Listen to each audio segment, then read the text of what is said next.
গুলি দুধ সবই নষ্ট হয়ে গেল। আসসালামু আলাইকুম, আপনারা ভাইয়েরা কেমন আছেন? মুই আলহামদুলিল্লাহ আপনাকে দোয়ায় ভালো আছি। আজকে 20 কেজি দুধ দিয়ে গেছে, সবই ছানা হয়ে গেছে। এখন এত ছানা দিয়ে কী করবো? সাহেব কয় মিষ্টি বানাইতে।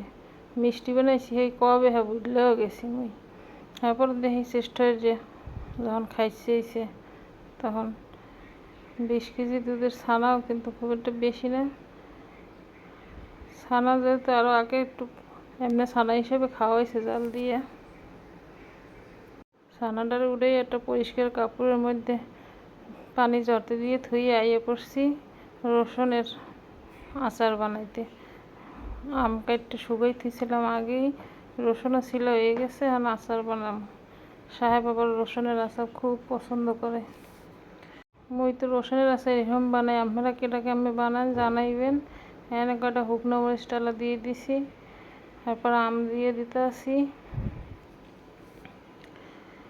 এই যে আম কিন্তু এডুই হয়েছে, শুকিয়ে কাটছিলাম কিন্তু অনেক। এই যে রসুনগুলো ছিলে একটু রোদ দিয়ে নিয়েছিলাম, এখন রসুনগুলো দিয়ে দিলাম সব ডালের মধ্যে। এরপর দিয়ে দিব একটু লবণ আমিও যদিও আগেও দিছি, তারপর অল্প একটু দিয়ে দিলাম লবণ। এখন কথানি দিয়ে দিলাম করুর তেল মানে সর্ষের তেল দিয়ে এখন এটা ভালো হয়ে নাড়িয়ে মিলাইলো মুইগুলো আচার এরকম বানাই, নাড়িয়ে মিলিলেই গুলো মোর আচার রেডি হয়ে যাইবে। এরপর আরও তেল দিব বয়ামে ভরে, এরপর আস্তে আস্তে রোদ দিব। রোদ দিলে যখন রসুনগুলি নরম হয়ে যাইবে সেইকেলে খামো। বানানোর লগে লগে এগুলো খাওয়ানো যাবে না। এখন সব আচার ভরে নিলাম, এখন ধুয়ে সব চলে এলাম। এবার